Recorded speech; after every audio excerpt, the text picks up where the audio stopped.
bonsoir à tous pour cette soirée consacrée à la sidération de Laurence Benaïm. Je vais être très bref au début parce que Laurence Benaïm va présenter son livre elle-même, elle fera mieux que moi. Elle va se présenter aussi, se présenter sa carrière. En fait, vous êtes journaliste. En fait, je suis journaliste. Je suis née à Paris et j'ai toujours travaillé à Paris, même si j'ai beaucoup voyagé, peut-être un peu moins en ce moment. Donc, je suis ravie d'abord. Je voulais euh, remercier Myriam Bouchon, Monsieur Franck, de m'avoir invitée, Johanna, et merci de cet accueil magnifique. Ça me touche particulièrement. Voilà, merci à vous aussi d'être venu ce soir. Bon, c'est vrai que je suis assez. J'ai pas l'habitude de trop parler de moi puisque je me consacre toujours à la vie des autres. Je vais, si vous voulez. Vous Oui, je voulez vais que je... m'absenter un moment. Bon, Je vais alors très bien. m'effacer. Non, non, mais je vais. Voilà, j'avais préparé une petite présentation, en fait, qui était liée au départ de ce livre. C'est un livre, oui, qui s'appelle la sidération. Je vous expliquerai pourquoi. En fait, je suis d'abord journaliste, biographe. J'ai longtemps travaillé au Monde et puis au Figaro. J'ai eu mon propre magazine qui s'appelait Stiletto. Et puis, j'ai écrit, en fait, c'est une sorte de trilogie. Yves Saint-Laurent, Marie-Laure de Noailles, Jean-Michel Franck. Et puis, j'ai écrit beaucoup d'ouvrages sur la mode, qu'il s'agisse de livres sur Madame Gray, sur Issey Miyake, sur Versailles et la mode, sur le tailleur bar de Dior, etc. Et puis Manuel Carcassonne, en fait, il a un livre là qui sort, qui s'appelle Le Retournement.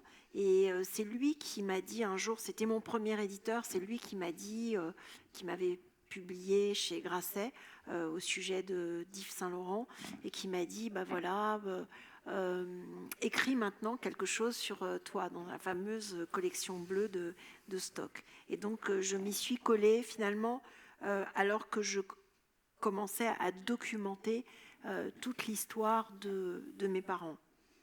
Alors oui, pourquoi la sidération c'est le mot qui m'est venu comme ça, parce que c'est vrai que la sidération, c'était un mot qui correspondait peut-être aussi à ce qu'on a ressenti en 2020 avec le confinement, avec l'idée que tout s'arrêtait.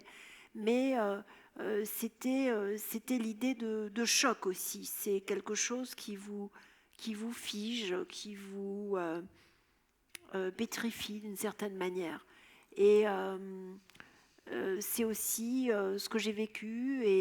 Et pour moi, la seule façon de m'extraire de cette pétrification, de cette sidération, eh bien, c'était de continuer à écrire et à raconter, comme si les mots me permettaient de retrouver une sorte de fluidité, de mouvement au cœur de cette immobilité. Et puis, il se trouve que, oui, j'avais grandi en regardant mon père, mon grand-père, qui était, je dis mon père, c'est un lapsus, parce que c'est mon grand-père, mes grands-parents m'ont plus qu'élevé. J'ai passé beaucoup de temps chez eux, parce que ma mère travaillait, elle était cardiologue, elle n'avait pas beaucoup de temps pour s'occuper de ses enfants. Et donc, c'est ce que je raconte dans le livre. Mais c'est vrai que quand j'y pense, j'ai un attachement tout particulier au travail des mains. Et j'ai toujours en mémoire les gestes de mon grand-père qui se levait très très tôt le matin et qui coupait ses petites casquettes comme ça pour construire quelque chose. Et c'est vrai que ensuite, lorsque j'ai commencé à écrire sur la mode, eh bien entendu, il s'agissait aussi de prolonger le geste de mon grand-père. Alors c'est vrai que oui, j'ai écrit de nombreux livres, mais la sidération, d'une certaine manière, c'est un petit peu le premier. Il y a quelqu'un qui m'a dit oui, c'est comme si tu remettais tout à jour, tu nettoyais, tu rangeais. Et j'ai écrit, oui, beaucoup de livres sur la mode. Peut-être qu'au fond, la mode me servait de manteau derrière lequel lequel je me protégeais. Et que là, j'ai eu le sentiment de me mettre à nu parce que j'ai commencé à raconter l'histoire de ma mère. Et bien sûr, à travers ma mère, celle des miens. Alors, je ne sais pas si ça correspond aussi à un moment de la vie, mais en tout cas, c'était un moment pour moi une sorte de spéléologie familiale. C'est comme si le matin, je mettais tous mes petits instruments et je descendais, moi qui suis totalement claustrophobe, je descendais à l'intérieur pour explorer voilà, ce qui avait été caché. Alors j'ai commencé à constituer des cahiers, à ranger, et parce que j'étais en train de vider l'appartement de mes parents. Ma mère était à l'hôpital et puis ensuite elle est partie en 2018. En mai 2018, et je n'ai eu cesse de commencer à ranger, à accumuler, à faire des classeurs. Et de la retrouver ainsi, comme ça, de façon pas fétichiste, mais c'était une façon de la retrouver, de retrouver ces morceaux d'enfance, de recoller un puzzle, les pièces d'un puzzle. Et ensuite, mon père était seul chez lui, mais je commençais aussi à ranger, qui avaient été deux grands médecins, il y avait un grand fouillis dans la maison. Alors, ce livre, c'est l'histoire d'une enfance cachée dont on va parler. C'est l'histoire d'une femme médecin qui était ma mère et qui s'est battue pour gagner son indépendance. Ce sont les années 60, 70 que je raconte, et puis qui a pris des risques d'une certaine manière tout en continuant à se cacher. Voilà, ça c'est un portrait de ma mère et de son frère. Je n'en ai jamais trop... Enfin, j'ai jamais trop montré cette image parce que je préférais la raconter dans le livre. Mais j'ai toujours le point de départ aussi de ce livre, c'est le sourire de ma mère. Je me suis toujours dit, mais comment on peut sourire? Et peut-être parce que à l'époque, lorsqu'on demande aux Juifs d'aller se faire recenser, eh bien, ils ne savent pas ce qui va leur arriver. Donc, c'était aussi, mon grand-père était d'une certaine manière assez fier de pouvoir, je crois que ma grand-mère se méfiait un peu, mais mon grand-père, comme beaucoup de Juifs français, bon, voilà, c'était une sorte de référencement administratif. Bon, on lui avait demandé d'aller se déclarer comme juif, et puis après, c'est vrai qu'après les lois d'octobre 1940, le fait de coudre précisément cette étoile, d'ailleurs qu'il a gardée avec une description extrêmement précise de la manière dont il fallait la coudre, etc., ça m'a toujours traumatisée. Mais il avait gardé cette étoile jaune, et quand j'ai retrouvé ces photos, voilà, j'ai été, moi, sidérée aussi. Et encore une fois, sidérée par ce portrait, parce que, en fait, ces photos, pourrait y avoir la même sans ça. Mais ce qui nous choque aujourd'hui, c'est cette étoile jaune et qui nous rend tristes alors que eux sont gays. Et est-ce que c'est ça l'enfance? C'est de ne pas se douter, d'être toujours dans la joie. Voilà. Donc j'ai retrouvé tous les papiers de ma mère, je les retrouvés jolis dans les années 50, avec cette fraîcheur retrouvée de la joie de vivre qui correspondait à ce recommencement, à cette France heureuse qui revivait après des années noires. Voilà, c'est pour moi elle qui est à la plage avec son short à la Sylvana Mangano. C'est ce côté joyeux, c'est les premières, voilà, c'est ces photos dentelées qu'on ne fait plus.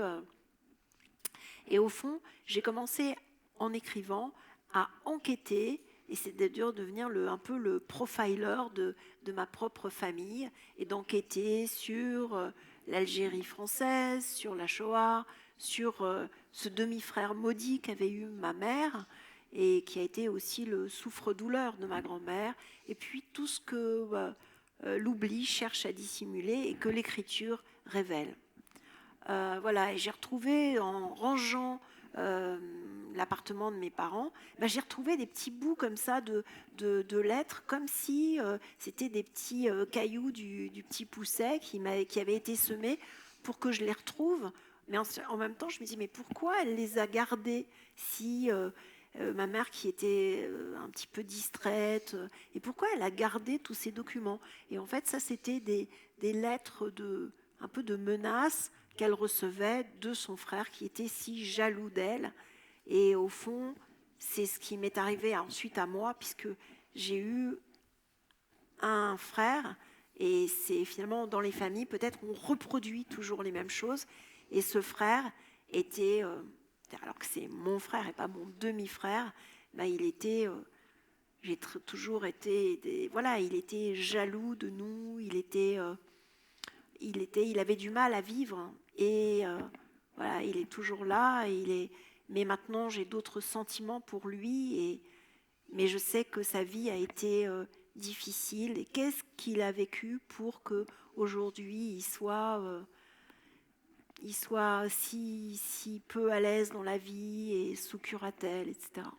Donc voilà, ça c'est le portrait de mes deux grandes tantes qui ont été assassinées, cette lettre qui ont été déportées à Auschwitz, et cette lettre de l'État français qui informe justement leur famille de leur mort de façon assez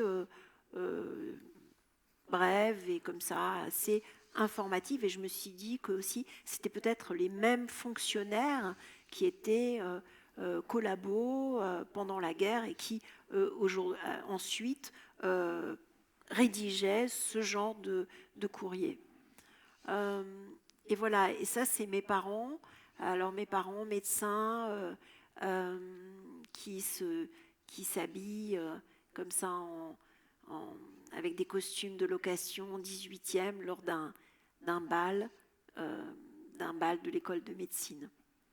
Et puis ça c'est une photo que j'ai rajoutée.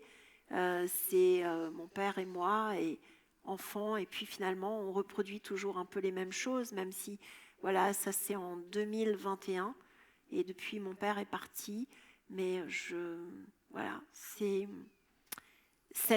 entre les deux photos, il n'y a pas grand-chose, puisque mon père, c'est en écrivant, et puis c'est aussi au fil de tout ce que j'ai vécu avec lui, c'est-à-dire la fin de sa vie, que je me suis rapprochée de lui. Et là, il était dans un EHPAD, et on en parlait tout à l'heure. Voilà. Et donc, c'est une histoire d'enfants, de parents, de famille, de tout ce qu'on ne peut pas dire à ses parents. Et c'est une histoire... voilà, c'est une lettre, c'est une longue lettre.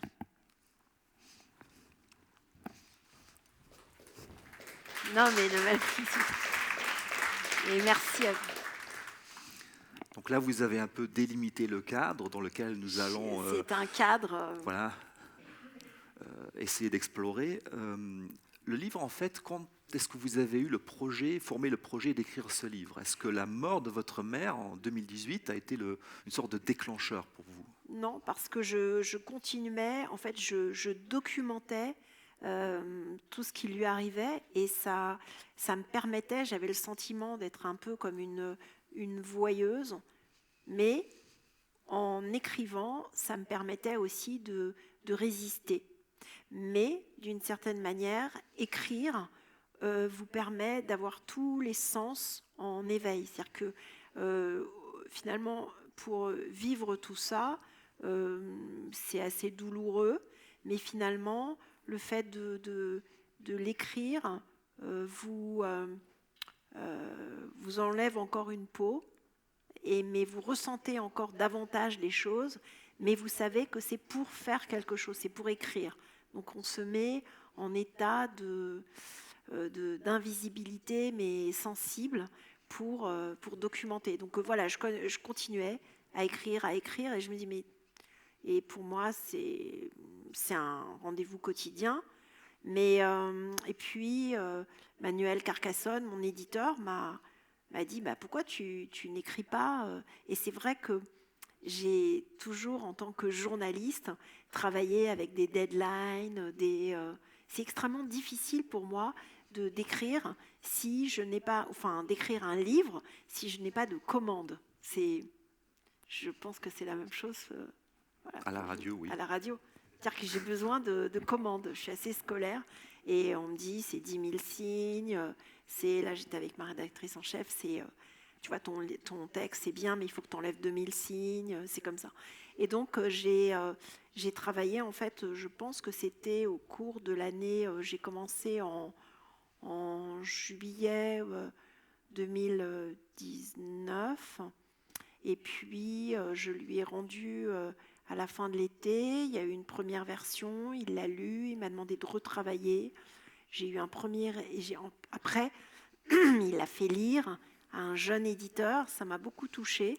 Et puis, lui qui l'a lu, il y a une autre personne qui l'a lu, et j'ai commencé aussi à... C'était intéressant parce que c'est au fil des questions de ces jeunes éditeurs qui travaillent dans la maison d'édition que j'ai pu avancer, un peu changer, modifier, créer des perspectives, jouer différemment. Et là, le livre, ensuite, je l'ai rendu je pense, à l'été 2021. Et puis... il est sorti il était prêt en fait, mais il est sorti en janvier 21. Et entre-temps, je continuais aussi à écrire. Et voilà, mon père était pendant ce temps-là dans un EHPAD. Donc la sidération, ce n'est pas un roman, ce n'est pas une fiction, c'est un récit. C'est un récit. Oui. Et vous déployez évidemment tous vos talents de journaliste, d'enquêtrice.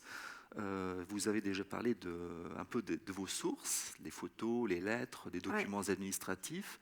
Mais il y a aussi un document dont vous n'avez pas encore parlé, c'est le livre de souvenirs que votre mère a rédigé et publié à compte d'auteur. Donc c'est elle-même qui se raconte. Voilà, qui se mais raconte. Vous-même, votre travail a consisté à remplir tous les blancs, toutes les lacunes qu'elle a laissées. Forcément, une autobiographie, c'est subjectif. Il y a des choses qu'on ne met pas, et pour cause. Voilà, parce qu'en fait, elle avait enregistré, d'ailleurs, pour moi, c'est un témoignage qui est assez inaudible, je ne peux pas écouter sa voix, mais elle avait enregistré ce livre à la bibliothèque, à l'époque, ça s'appelait la Bibliothèque juive contemporaine, et elle voulait témoigner sur son passé d'enfant caché. Et puis, elle a écrit ce petit livre comme ça, et à l'époque, j'étais un petit peu... comment vous dire? C'est vrai parce que mes parents, ils étaient médecins. Et donc, je les voyais médecins. Et ça m'énervait qu'ils écrivent. Ils se sont mis à écrire sur le tard. Non, mais... Et donc, je leur dis, non, mais ok, moi aussi. Et puis, je trouvais que c'était assez désinvolte d'écrire parce que ça voulait dire que, en étant médecin, on pouvait écrire, mais moi, par exemple, comme moi, j'avais raté seconde C, j'étais nulle en maths et tout ça. Et donc, moi, je ne pouvais pas du tout être médecin parce que je n'avais pas la connaissance. Mais par contre, l'écriture, c'était quelque chose qui était donné à tout le monde. Mais en fait, je me trompais complètement. C'est terrible. Médecin-écrivain, c'est un classique. Hein. Mais en même temps, médecin-écrivain, c'est un classique. Et il faisait aussi partie de cette génération de médecins cultivés, aimant la musique, les romans, qui est avec une connaissance encyclopédique, peut-être qui manque aujourd'hui aux jeunes médecins. Et donc je me suis trompée sur ça. Et puis, j'étais un peu pas dans le déni, mais bon, voilà, elle avait écrit son livre. Voilà. J'étais pas... et puis, j'avais mon père aussi qui voulait absolument, parce que qui s'était mis à écrire un livre aussi sur lui. Lui, par contre, il a publié ses livres sur son histoire, etc. Et donc, tout ça m'énervait. Voilà. Et donc, mais j'ai commencé, mais c'était quand même une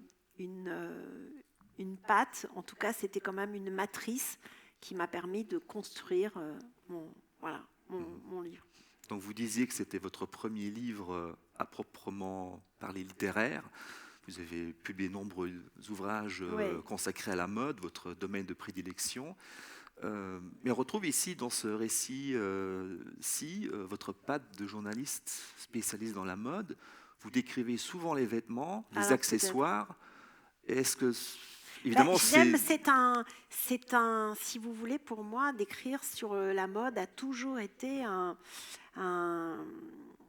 moyen de raconter. Alors, c'est ou de raconter une époque, ou de raconter un pays, ou de raconter que ce soit la Corée où je suis allée, ou l'Indonésie, où je me souviens, j'avais couvert, c'est insensé, premier festival de mode, de hijab, enfin, c'était incroyable, quoi, dans les années 80, des choses où là, récemment, Isabelle Adjani m'a demandé d'écrire sur, parce qu'elle a fait un spectacle la semaine dernière, assez merveilleux, sur la dernière séance, et où elle devient Marilyn Monroe.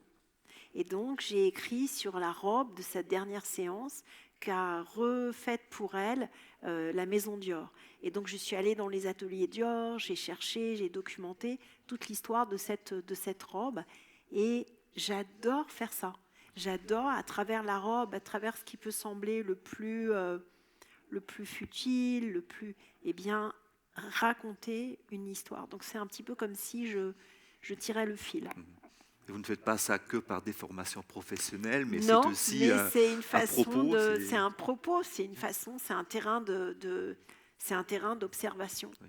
Ouais. Oui, si on veut restituer le passé, comme vous en êtes donné l'objectif, évidemment, il faut s'intéresser aux détails, il faut voilà, le diable est dans les décrire. détails. Oui. Oui. Voilà. Donc la description des vêtements, ça renvoie aussi à une époque, à une évolution dans le temps. Ben oui, parce que ça va des vêtements justement des vêtements que porte ma mère lorsqu'elle est cachée, aux vêtements qu'elle porte dans les années 70, qui ont dû me marquer aussi beaucoup, puisqu'elle aimait tellement Yves Saint Laurent. Et donc, ça va de la blouse de mon grand-père à ma grand-mère qui fait des taches sur ses pulls en cachemire que lui rapporte mon oncle. Et donc, c'est vrai que le vêtement est assez important. Oui. Bon, les vêtements, c'est aussi les vêtements que les nazis avaient rassemblés dans les camps de concentration, qu'ils avaient volés à leurs victimes, les victimes qui avaient disparu. C'est aussi ça. C'est aussi ça. C'est vrai que de voir des vêtements, des choses, pour moi, oui, de voir des vêtements en tas, ou de voir parfois, mais c'est drôle parce que c'est drôle, c'est des choses que dans les camps on appelait ça le Canada, l'endroit où on mettait tout ce qu'on avait enlevé aux condamnés comme ça, et voilà, les capots mettaient ça dans ce qu'on appelait le Canada. Mais c'est vrai que cette vision de l'accumulation de vêtements, même lorsqu'elle est soumise, qu'elle est liée à un projet artistique, me renvoie toujours à quelque chose de douloureux.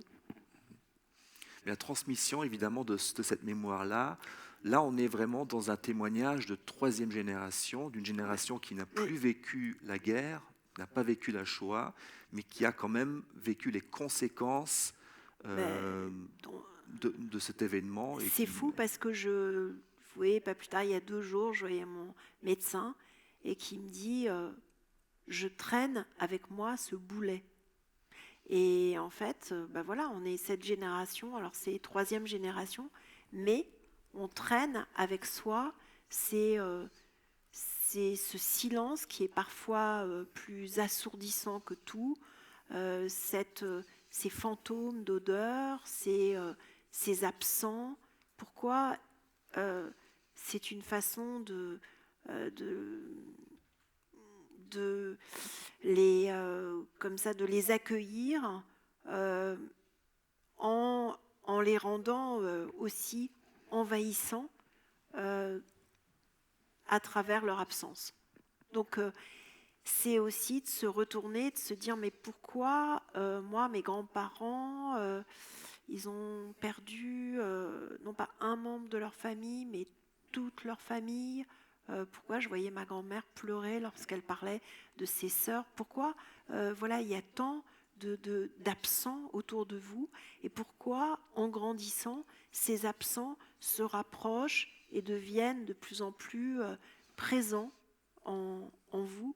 Et c'est un deuil impossible, mais en même temps, il faut vivre. Et l'histoire, aujourd'hui, on en parlait avec Madame Bouchon tout à l'heure, comment faire pour être un passeur de mémoire, mais pour ne pas rester figé dans un temps qui serait un temps du ressassement, un temps de la rumination, un temps de l'incompréhension, et comment essayer d'accompagner les nouvelles générations et de leur transmettre ce qui s'est passé sans leur faire peser ce poids terrible que nous, on a vécu. En un mot, c'est à partir de quand on enseigne aux enfants la Shoah. Voilà. On leur dit quoi? On leur dit quand?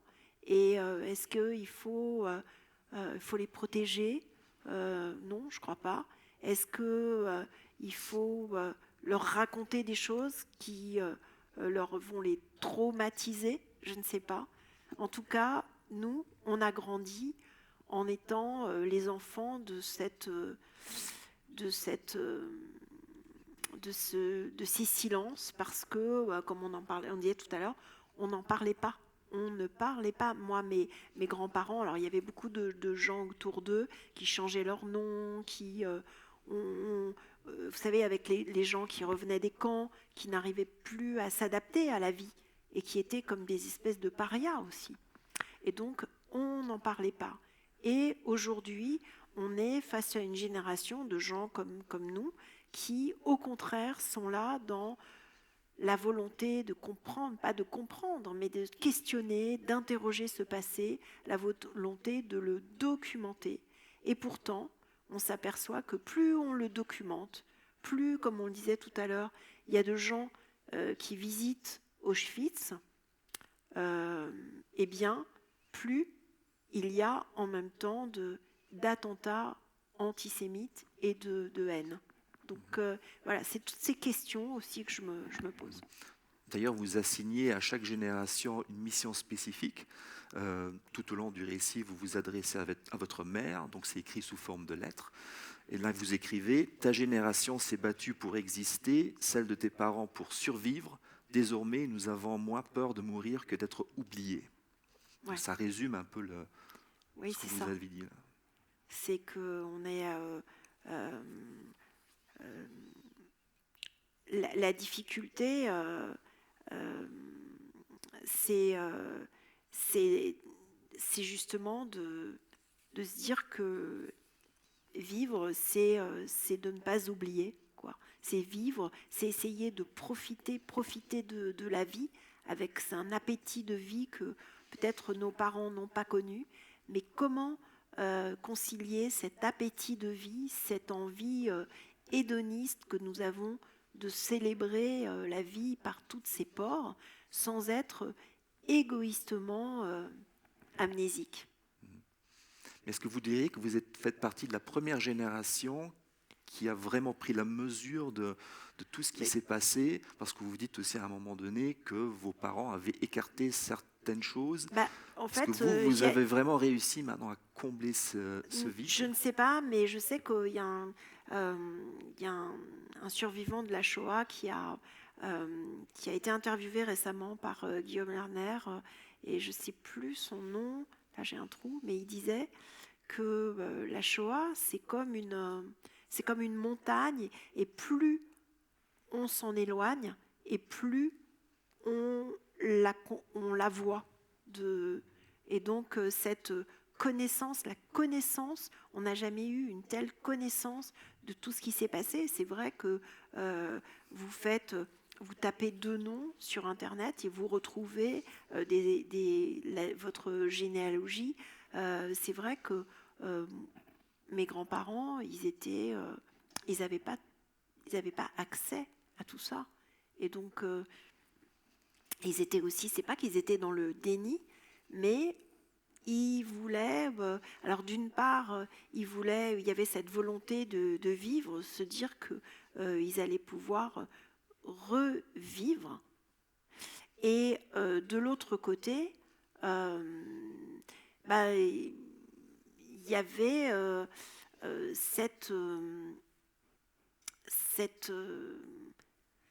ce rejet un peu de tous ceux qui étaient revenus, qui ressemblaient à des monstres, qui étaient comme des cauchemars vivants.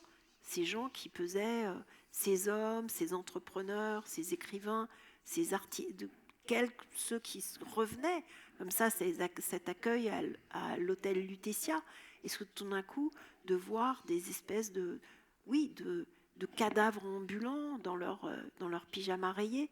Mais c'était une vision effrayante qu'on ne peut retrouver que dans les tableaux expressionnistes d'un Otto Dix, d'Egon Schiele, ou dans ces monstres déformés que sont les visions d'un Goya ou d'un Bacon, etc.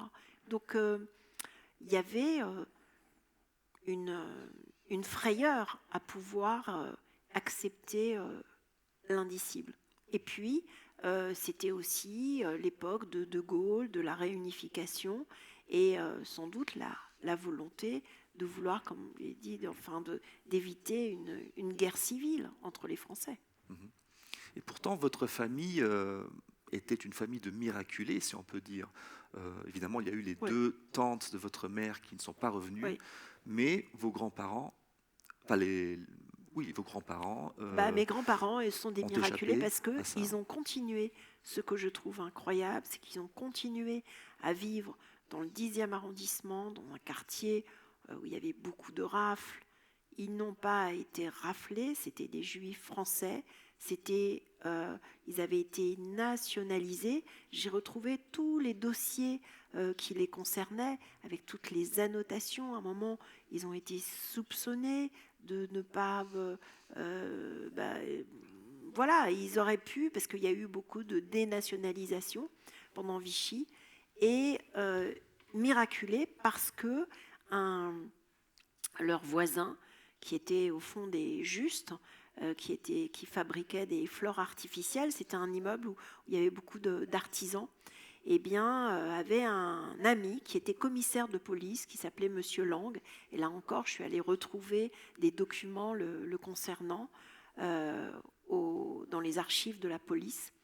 Et je me suis aperçue que cet homme aussi était un homme qui probablement avait souffert. Donc j'ai retrouvé des choses sur lui, mais que cet homme aussi menait des interrogatoires, comme d'autres policiers français qui faisaient leur travail. Et donc, ce qu'il faisait, c'est qu'à chaque fois qu'il voyait le nom de mes grands-parents sur la pile, systématiquement, il la mettait en dessous. Donc, vous savez, on a une vision, on dit, il y a eu les collabos et les résistants, et il y avait ces petits gestes, comme ça. Et ces petits gestes qui ont permis à beaucoup de Juifs français d'échapper à la déportation. D'ailleurs, vous n'avez pas vraiment trouvé la raison pour laquelle ils ont été épargnés, Parce protégés. que grâce à ce monsieur qui les protégeait, je pense que c'est comme ça. Oui, puisque c'est aussi ces casse-miches qui avaient une maison en Bourgogne et qui étaient très aimés dans leur village. et qui ont trouvé cette nourrice pour ma mère, pour mon oncle et pour leur demi-frère.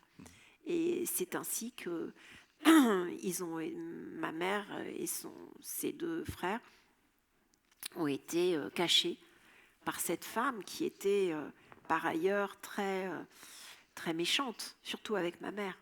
Parce que son jeune frère, lui, il trouvait que c'était plutôt sympa d'être à la campagne, il ne comprenait pas. Mais il y a un moment, je pense que c'est l'âge aussi entre 5 ans et 7 ans. Et lorsqu'on a 7 ans, eh bien, on dit que c'est l'âge de raison, mais c'est l'âge aussi où on réalise. Et elle, ma mère, a vraiment, je pense, été très, très mal dans cet endroit parce que elle les envoyait en fait voler des betteraves dans les champs des paysans et en disant aux paysans que s'ils disaient quoi que ce soit, eh bien, elle les dénoncerait aux Allemands. Et puis d'ailleurs, elle a dénoncé l'institutrice de ma mère, parce que ma mère était très attachée à cette institutrice. Et cette institutrice apparemment avait un amant qui était résistant. C'était aussi une grande zone de résistance. Et elle a dénoncé l'institutrice qui a été arrêtée. Voilà. Et ensuite, à la fin de la guerre, elle n'a pas voulu rendre les enfants. Donc, c'est ce que voilà, c'était des moments aussi difficiles de retourner avec mon oncle sur les lieux. Et c'est drôle parce que les lieux, on dit, ils ne changent pas. Mais vous voyez, quand on parlait d'Auschwitz, voilà, les lieux, on dit, contrairement aux gens, les lieux, ils ne changent pas. Mais dans ce lieu, bon, j'ai rien retrouvé. Je n'ai retrouvé que ce que je cherchais. C'est-à-dire, voilà, mon oncle me disait, c'est là, c'était cette maison. On a sonné, personne n'a répondu. C'était l'absence. Mais pour votre mère, c'était quand même une expérience traumatisante qui Je l'a pense, marquée pour le reste de sa vie, et qui a aussi eu des conséquences évidemment sur votre relation sûrement, avec sûrement, votre mais mère. c'est fou parce que, vous voyez, se dire tout ce qu'on... Alors, ce que j'ai trouvé là-bas, dans ce village, au bout du village, il y avait un panneau avec le village qui s'appelait l'hôpital. Et je me suis dit, c'est peut-être ce mot, l'hôpital, qui a été le déclencheur pour ma mère, faire des études de médecine, je ne sais pas. En tout cas, oui, elle a voulu, je pense, ma mère, elle a voulu ensuite se rendre, être utile, soigner des gens, sauver des vies. Et c'est ainsi qu'elle a fait ce métier. Et puis, des années plus tard, elle a continué à prendre des risques, puisque en 77, elle est allée en URSS, ce qu'on appelait en URSS à l'époque, et organisé un congrès clandestin de médecins pour aller sauver des médecins juifs qui ne pouvaient pas quitter la Russie pour les aider. Alors nous, on voyait ça vraiment d'un œil, parce qu'elle prenait des vêtements, vous voyez, elle nous abandonnait pour aller s'occuper d'autres gens. Mais voilà. Vous décrivez une relation avec votre mère assez conflictuelle, mais le récit est loin d'être un règlement de compte. Pas du tout, ouais. Tout le contraire. Évidemment, vous cherchez les circonstances atténuantes qui ont fait que votre mère a réagi de la façon dont elle a réagi. Et à un moment donné, vous dites même que tu es mon héroïne.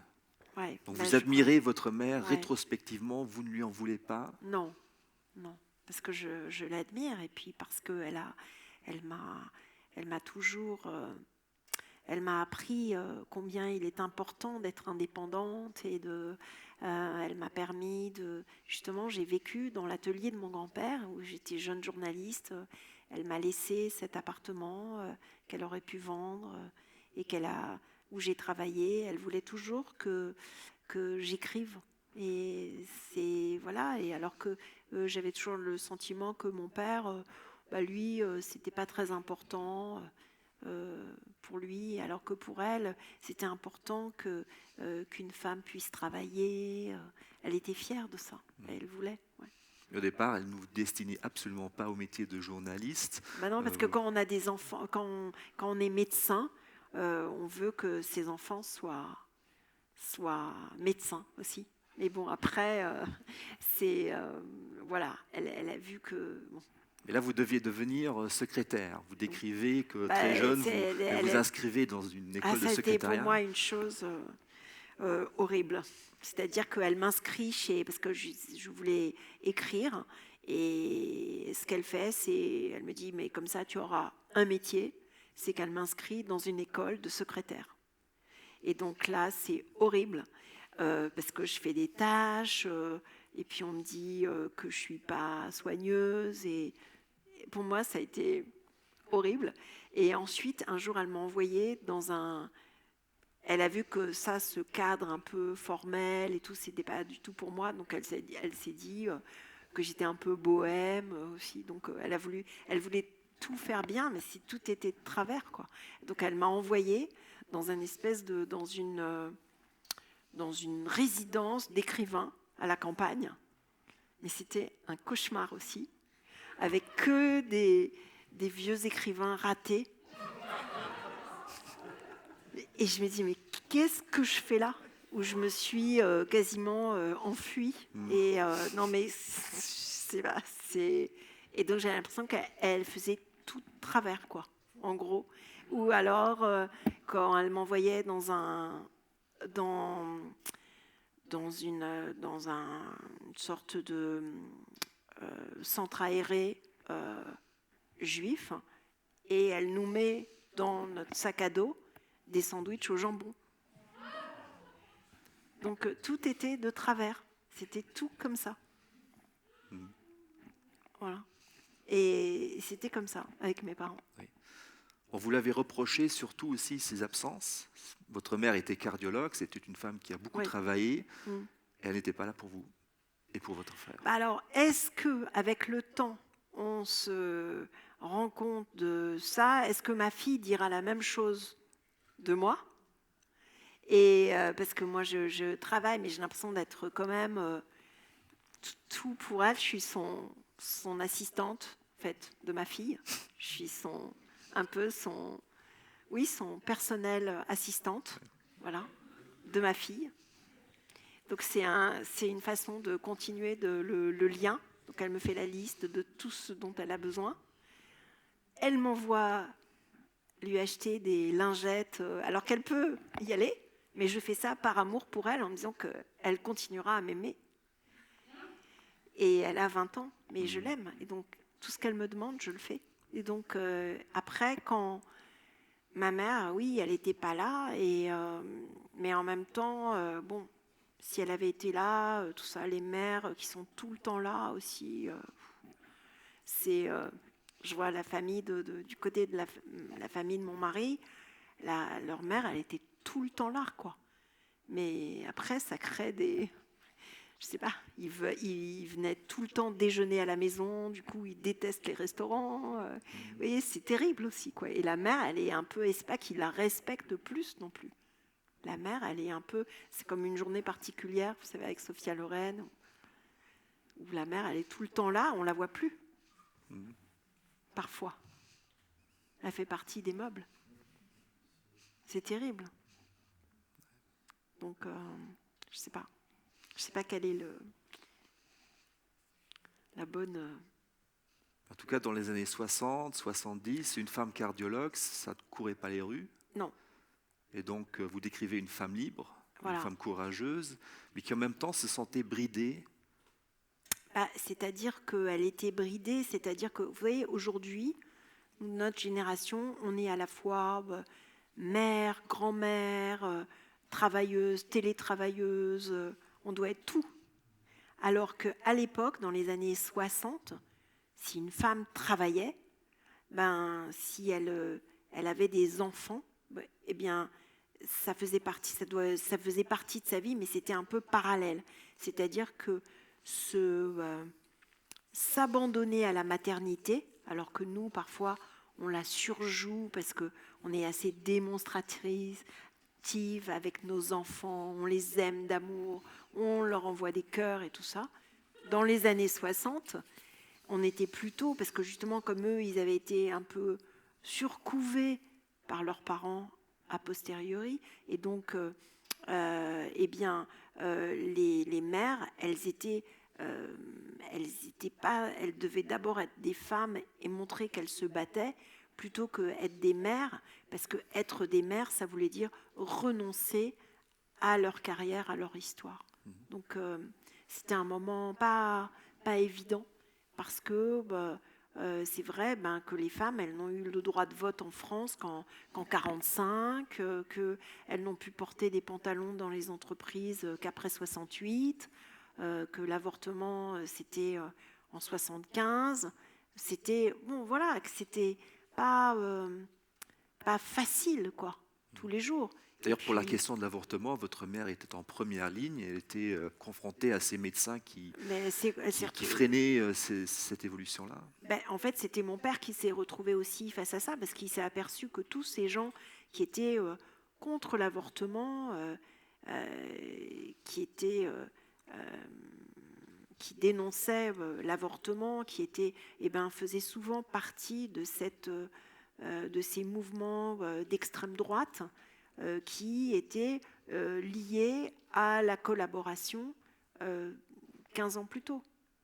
Donc, c'était aussi, tout d'un coup, il fallait choisir son camp. C'était quelque chose, c'est pas qu'il était pour l'avortement de manière générale, c'est pas du tout ça, mais quand il se retrouvait face à des filles, des femmes qui arrivaient avec des hémorragies, avec des situations effrayantes, et que ces grands mandarins finalement dénonçaient. Et il faut se souvenir que pendant la guerre, il y avait des femmes qui étaient condamnées pour avoir avorté, qui étaient condamnées à mort aussi. Donc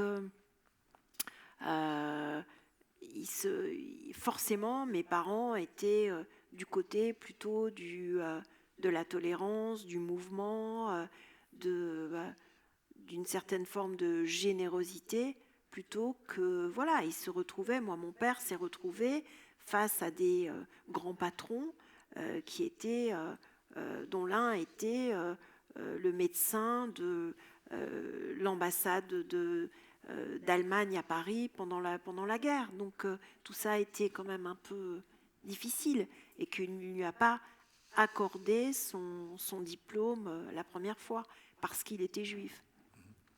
Voilà. Votre père, vous en parlez un peu moins. Le mariage avec votre mère n'était pas très heureux. Elle-même n'était pas très convaincue. Non, et surtout sa mère qui a eu cette phrase terrible: « Ton père, c'est mon deuxième Hitler ». Ouais, parce que ma grand-mère, en fait, était d'origine polonaise, et pour elle, que ma mère épouse, elle aurait voulu qu'elle se marie, bien sûr, avec un ashkénaze, et que pour ma mère, justement, il fallait sortir de cet enfermement, de cette douleur, de ces silences, de cette morgue, de tout ce qu'elle avait vécu à travers ma grand-mère. Et forcément, elle a été attirée par quelque chose de totalement différent, qui était le côté plus bohème, solaire, aimant le jazz, les livres, étant quelqu'un qui venait d'ailleurs, bien qu'il fût français comme elle, mais né à Oran. Voilà. Et pour ma grand-mère, c'était inimaginable. Donc, elle l'a vécu avec beaucoup d'amertume, et moi, j'en ai longtemps voulu à mon père. C'était fou, parce que moi, j'étais du côté de ma grand-mère, comme ça. Et je ne comprenais pas du tout d'où venaient tous ces gens. Pour nous, c'était vraiment, enfin, pour ma grand-mère surtout, des gens qu'elle considérait un peu, elle qui n'avait jamais été à l'école quasiment, comme des dégénérés, comme des gens, vous voyez, avec ce mépris que peuvent avoir les gens du Nord pour les gens du Sud, parfois. Alors que mon père était extrêmement cultivé et que d'une part c'était injuste et puis de l'autre parce que mon père avait subi, eh bien, bon, ça a duré ce que ça a duré, mais il avait subi l'antisémitisme, il avait été exclu du lycée La Mauricière à cause des lois juives, et il avait 11 ans lorsqu'il a dû être exclu du lycée. Donc pour ma grand-mère, elle voulait même pas savoir ça. Pour elle, c'était, elle n'a jamais complètement admis mon père. Mais mes parents finalement s'aimaient et je les retrouve. Voilà, ils se sont aimés. C'est la fin de leur vie qui est assez émouvante, avec mon père qui est un peu aveugle et ma mère qui lui lit. Mon père qui s'occupe de ma mère, enfin bon, à sa manière. Mais ils étaient ensemble, ils étaient bien. Parmi les professeurs de votre père au lycée, il y avait un certain Albert Camus, à Oran à l'époque. Voilà, détail en passant. Mais pour revenir aux différents sous-groupes, disons, de la communauté juive en France, en fait, c'est des communautés, vous venez de les décrire, les Ashkénazes, les séfarades. Et à l'intérieur des Ashkénazes, il y a les juifs du pape, les juifs alsaciens, qui se considéraient au sommet parce que ils étaient ils étaient là depuis très longtemps. Ils avaient, pour eux, vous voyez, il n'y avait rien à voir entre ce qu'ils incarnaient, entre un James de Rothschild, si je cite justement le premier, le fondateur de la banque, de la filiale française de la banque, qui invite Napoléon III à inaugurer son château de Ferrières, par exemple, en 1863.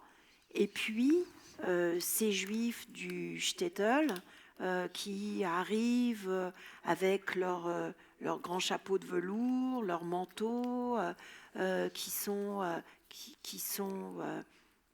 totalement différents, ces juifs de Varsovie, mais il y a aussi les ouvriers, les tailleurs du Marais, tous ces gens. Donc il y a plein de communautés différentes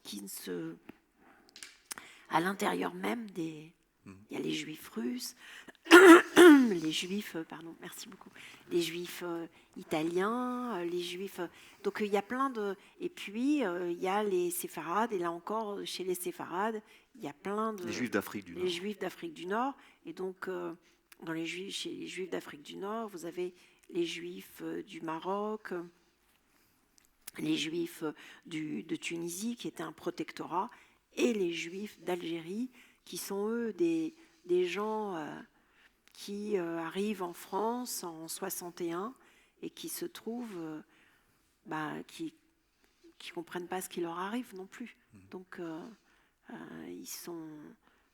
Moi, mon père était venu dans les années 50 et puis sa famille ensuite est venue au début des années 60.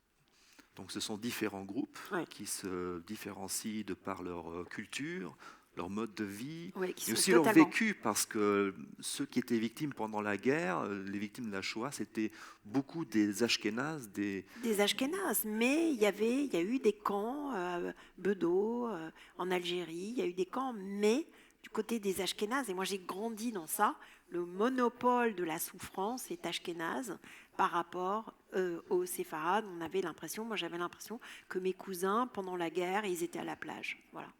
C'était ça que racontait l'histoire. Votre famille n'a jamais été une famille orthodoxe, jamais. pratiquante, mais pas vraiment. Vous avez une formule pratiquants mais pas vraiment croyants. Enfin, Non, c'était mais plus pas vraiment. Vous pratiqué par savez, tradition. c'était aussi pas vraiment croyant parce que comment on pouvait. J'ai gardé ça. C'était comment on pouvait croire à Dieu, en Dieu, après ce qu'il leur avait fait. Enfin, c'était juste impossible. Et je suis souvent en porte-à-faux d'ailleurs avec des juifs religieux, séfarades, qui sont très religieux et qui m'expliquent que le judaïsme est une histoire de loi et qu'il faut s'y soumettre. Et ça me rend... je ne peux pas, en fait.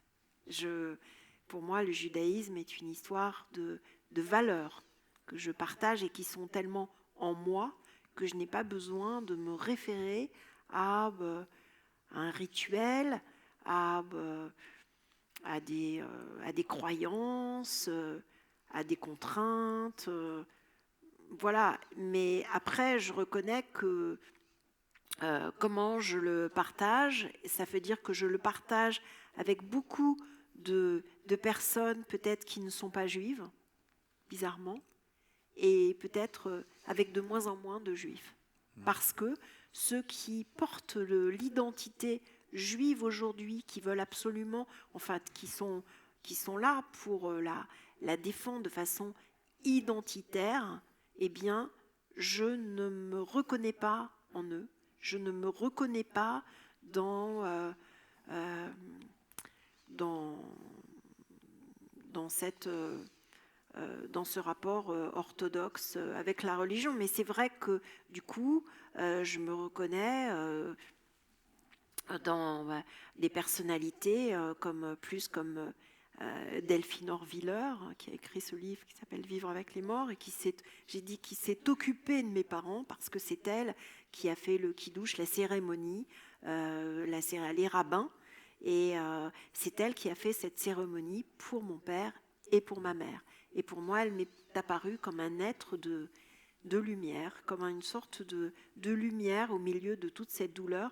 Et je lui en suis extrêmement reconnaissante, alors que j'ai vu bien des rabbins faire des cérémonies et je n'y ai pas trouvé d'émotion, mais peut-être parce qu'elle avait cette façon de sortir justement du protocole pour apporter quelque chose de beaucoup plus fort qui relevait du cœur, tout simplement, de sa présence, aussi de sa propre douleur et de son propre isolement, celui qu'elle peut rencontrer à l'intérieur même du consistoire, puisqu'elle est toujours un peu mise sur le côté. Il y a des passages aussi beaucoup plus réjouissants, évidemment, sur ces différentes communautés. Vous faites le portrait de Deauville, Ouais. que vous appelez le 21e arrondissement des Juifs, et où tous ces personnages sont en couleur. Et là, évidemment, on reconnaît la patte de la journaliste de mode qui part en roue libre, qui décrit, le plaisir de décrire vraiment les détails, les accessoires, les vêtements, En les fait, couleurs. c'est une façon, je me suis aperçue, moi j'ai toujours peur de tout perdre.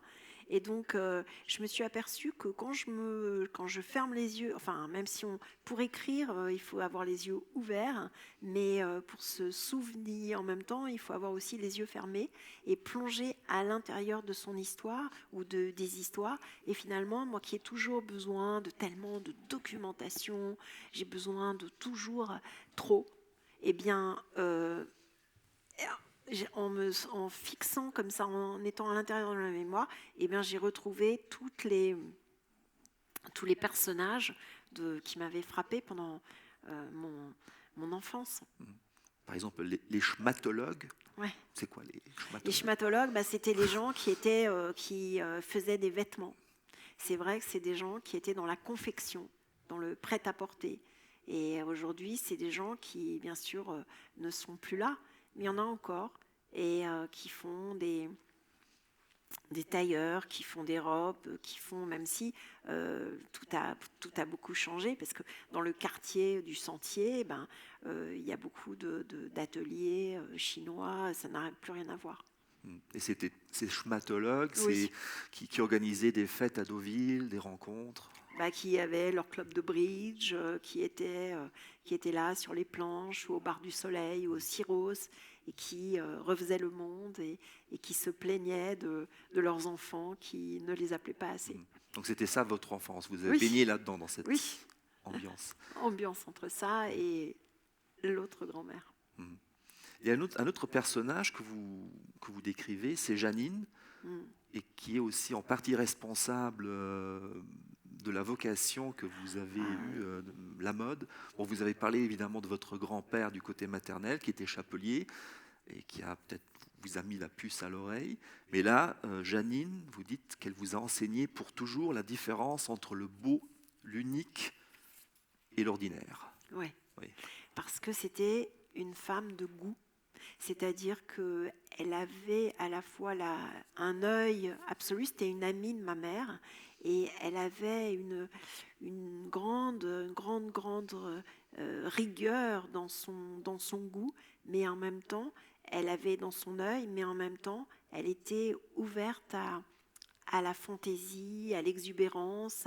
C'est elle qui m'a fait aimer Delacroix, qui allait aux puces, qui m'a ouvert les yeux sur le monde de ces orientalistes parisiens, de cette façon d'associer quelque chose qui peut être très cher et quelque chose qui n'est pas cher, et aimer de lui donner tout de suite une allure particulière. Donc, il y a des gens qui se réfugient dans un goût un peu majestueux ou celui des châteaux, ou dans lesquels je ne me sens pas toujours très à l'aise. Mais là, elle avait cette façon de célébrer cette vision bourgeoise, cosmopolite, dans laquelle je me reconnais. La sidération s'ouvre sur l'hôpital. Là, c'est votre mère qui est en fin de vie, comme on dit aujourd'hui.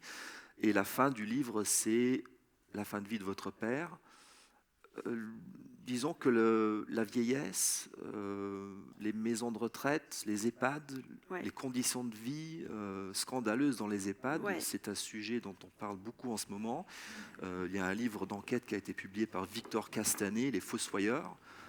Le livre de Michel Houellebecq, Anéantir, traite de ce sujet. Et vous aussi, vous consacrez vraiment une large partie de votre livre à cette réalité-là. Alors, au moment où je l'écrivais, j'étais aussi dans cette attitude. Et en même temps, je me disais, si je leur rentre dedans, et je vais tuer mon père. Parce que j'avais peur qu'il fasse du mal à mon père. Donc, et en même temps, je me disais, mais c'est bizarre, mon père, là, il a des marques, là, mais c'est quoi? Pourquoi on lui a fait des piqûres?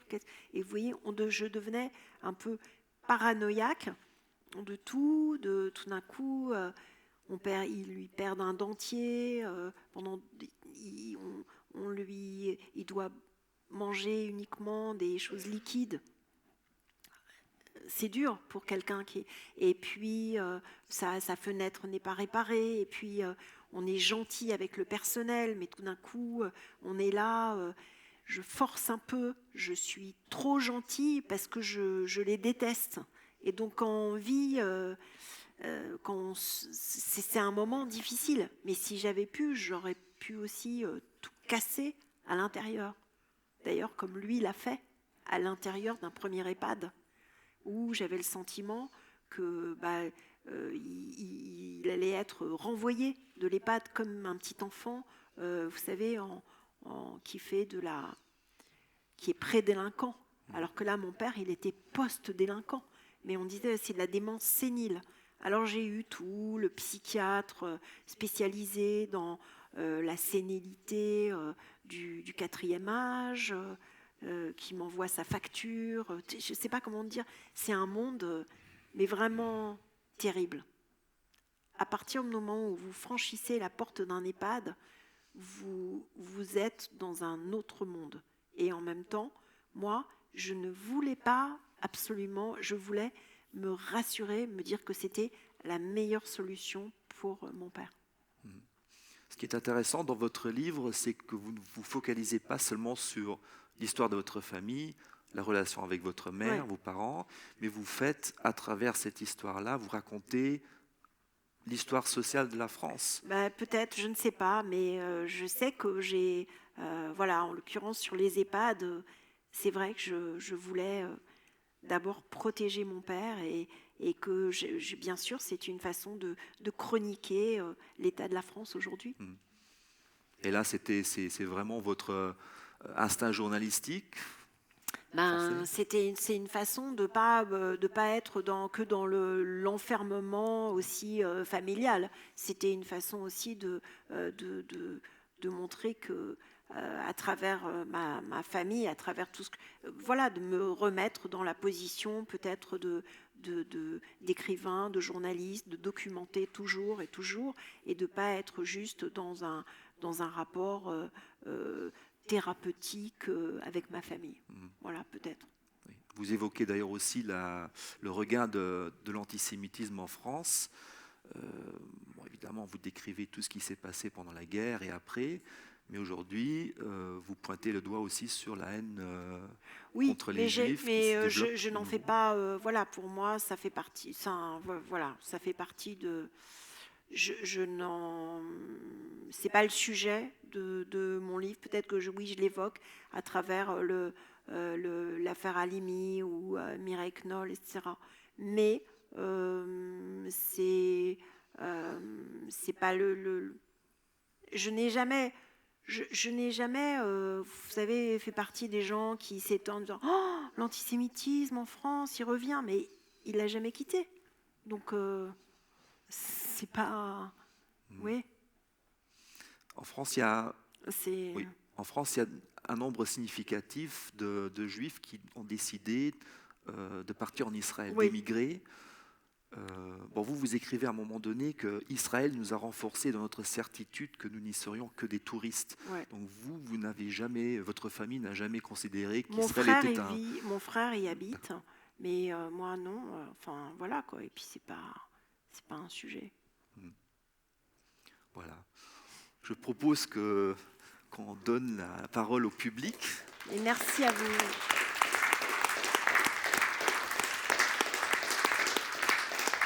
Merci à vous. Donc des questions, des remarques.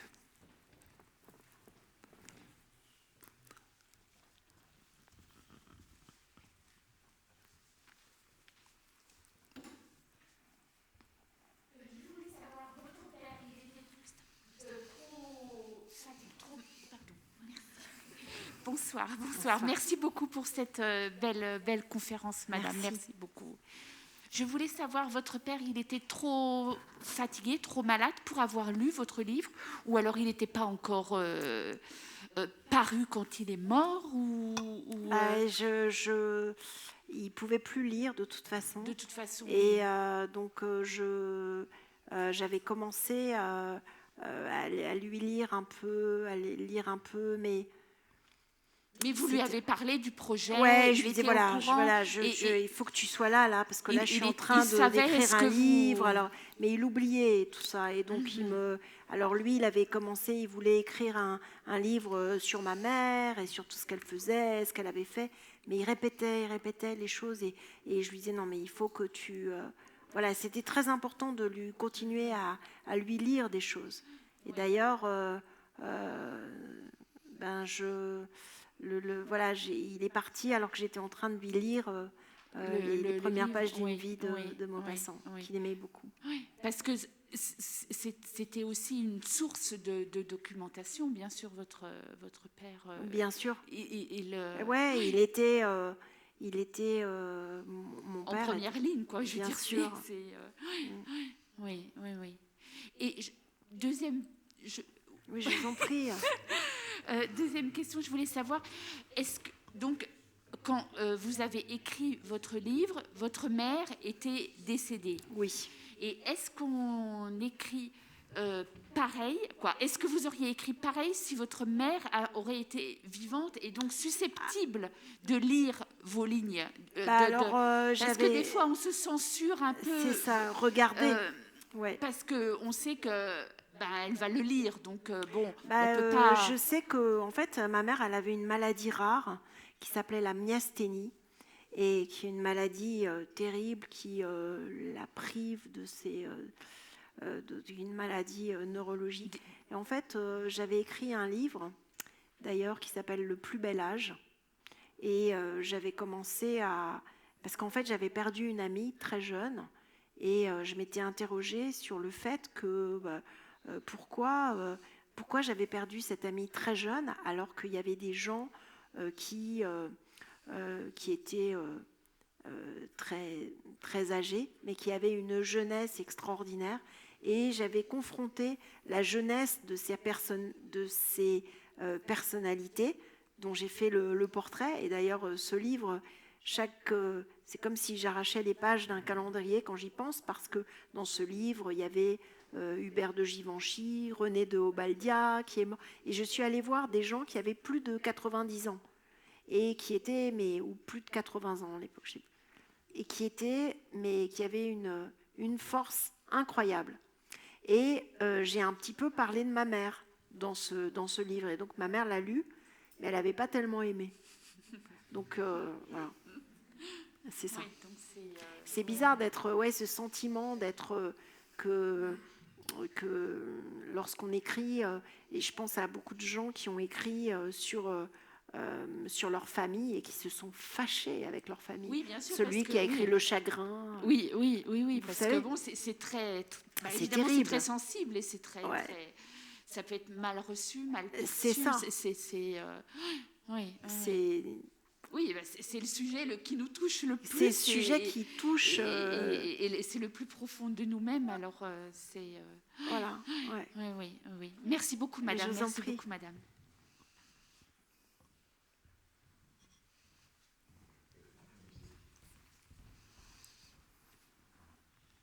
Merci beaucoup. Bonsoir, c'est vraiment très intéressant, c'est touchant aussi. Merci. Moi, j'ai une question. Votre fille, quel regard porte-t-elle en fait? Vous avez reconstruit l'histoire de la famille, vous l'avez exprimée. Quel est le regard qu'elle porte? Je pense qu'elle est très émue. Et je lui dirais que vous avez posé cette question. On peut l'appeler si vous voulez. Mais je pense qu'elle est très émue. Et puis je sais qu'elle est sensible. Voilà, elle est sensible. Elle est venue avec moi à Auschwitz. Donc j'ai toujours sa petite main en moi. Elle est très touchée. Et j'ai mon fils aussi, qui lui est très, se documente énormément, qui lit beaucoup, mais par contre lui, qui n'est jamais venu à Auschwitz. Mais non, je pense qu'ils sont très, très sensibles, très, très, très sensibles. Oui. Merci pour le bel entretien. Et une question qui est la suivante. À un certain moment, vous disiez quand j'écris, un grand besoin de documentation. Oui. Alors je me posais la question, mais vous avez au début présenté cette très belle documentation également de photos, même de documents. Est-ce qu'on n'a pas considéré de mettre cela aussi, ou quelques-uns de cela dans le livre? De mettre des photos? Oui. Non, parce qu'au départ, je trouve que ça perd. Alors, est-ce que c'est un snobisme parisien de dire qu'un ouvrage avec des photos, c'est pour les... ça enlève la qualité littéraire. Mais j'aime bien l'idée de... J'avais demandé à mon éditeur de mettre, vous savez, comme ces livres chez Gallimard où ils mettent quelques photos comme ça au milieu, mais si on met un cahier photo, ça fait tout de suite biographie. Et donc c'était plutôt de mettre quelques images comme ça de temps en temps. Et pour moi, ça donne une dimension intéressante à la photo qui n'est pas de l'ordre de l'illustration, mais qui voilà, ça fait partie des... Mais donc, ils l'ont pas retenu. Et je trouvais que c'était un peu dommage. Mais effectivement, j'aurais bien mis quelques petites photos comme ça. Voilà. Merci. Est-ce qu'on peut revoir le petit texte Primo Levi que vous aviez mis en début et nous dire pourquoi vous l'avez choisi?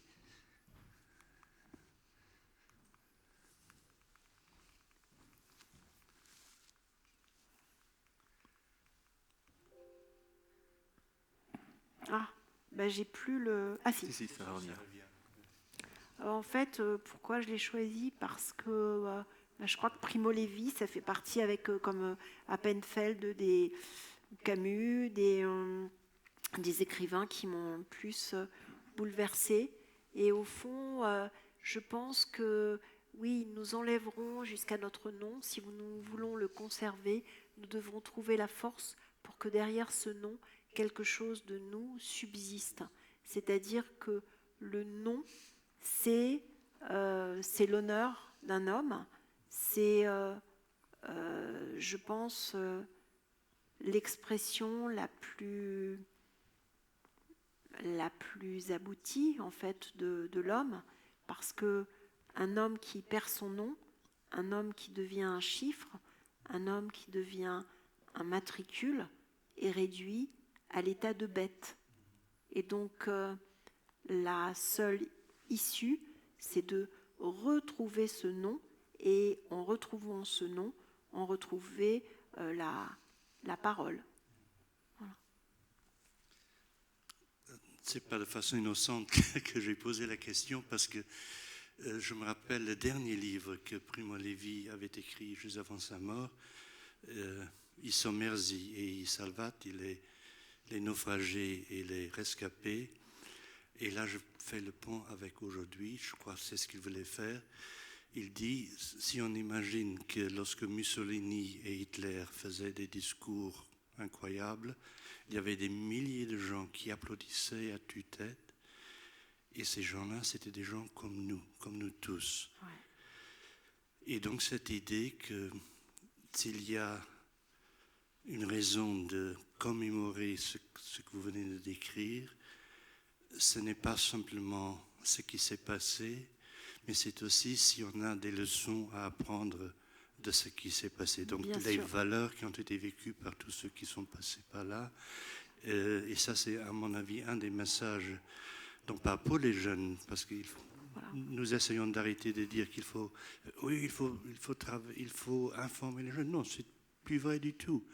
Les jeunes aujourd'hui ont une approche qui est différente de la nôtre, qui est plus émotionnelle. La leur est beaucoup plus factuelle, mais non moins intéressante. Et moi, je me rends compte, dans le travail qu'on fait, qu'il y a de plus en plus de jeunes de la 3e et la 4e génération qui sont intéressés par ce qui s'est passé pendant la Deuxième Guerre mondiale. Nous venons juste de faire le comité pour la mémoire de la Deuxième Guerre mondiale ici au Luxembourg, une enquête auprès de 1000 personnes, 500 luxembourgeois, 500 résidents luxembourgeois. Il en est sorti des choses intéressantes, et surtout le fait qu'il y a de plus en plus de gens qui s'intéressent à ce qui s'est passé, mais précisément parce qu'ils projettent cette situation, c'est la situation d'aujourd'hui. Merci. Non, mais merci. Et d'ailleurs, c'est drôle, j'ai cité cette phrase qui m'a bouleversée de Chrétien de Troyes, et qui disait qu'il fallait tendre l'oreille et prêter l'oreille, parce que la parole se perd quand le cœur n'est pas là pour l'entendre. Voilà. Et donc, on peut asséner, on peut faire de l'information, mais c'est pas ça. Et c'est tout ça aujourd'hui qui me semble être la question aujourd'hui. N'est pas dans l'information, dans la surenchère mémorielle, mais dans la compréhension et dans la sensibilisation. Ouais.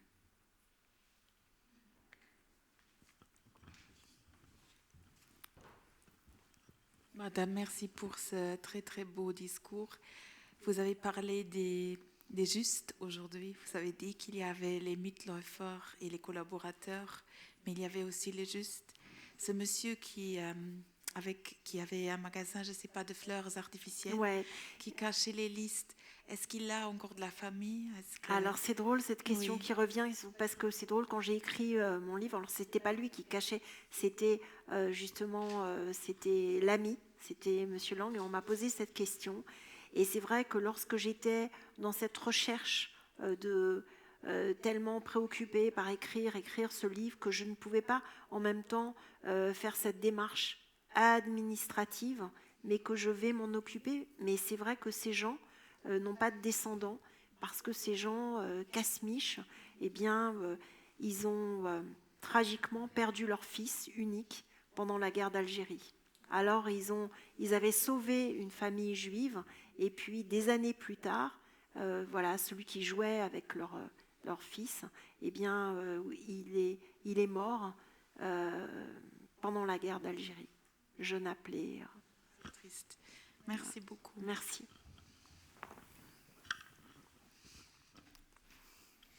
Merci pour cette belle soirée. Enfin, bon, c'est très. Je pense qu'il est très émotionnel aussi, votre livre. Ouais. Et votre récit me touche et ça me donne envie d'écrire aussi l'histoire de ma famille. Bien sûr. C'est pas une question, mais voilà, c'est juste pour dire que ça me donne toujours plus envie de m'y mettre. Ouais, voilà. C'est ça. Mais chaque livre, en fait, moi, les livres que j'aime me donnent envie d'écrire. C'est vrai, oui. Autant que de lire. Ouais. Merci beaucoup. Faites-le. Ouais. Et c'est vrai qu'il y a très peu de témoignages. Enfin, nos aïeux n'ont pas vraiment témoigné, ils n'ont pas parlé. Bon, du côté de mon grand-père était un taiseux, on va dire, dans la politique. Et puis, bon, il s'est donné, il a grandi différemment. Par contre, ma grand-mère a été une femme qui a beaucoup parlé, qui nous a beaucoup raconté un peu la guerre. Enfin, c'était pas du côté juif, c'était du côté de la résistance, en fait. Je suis alsacienne et ils ont été expulsés d'Alsace parce que mon grand-père était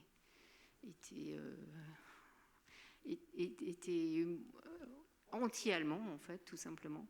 Et puis, donc, ils ont vécu des choses incroyables, donc dans la résistance et dans la fuite, quoi, en créant une grosse famille. Voilà. Bon, je propose qu'on clôture cette soirée, qui ne sera pas totalement finie, puisque vous allez signer votre livre à l'arrière de la salle et répondre à d'autres questions. Avec joie. Merci à vous.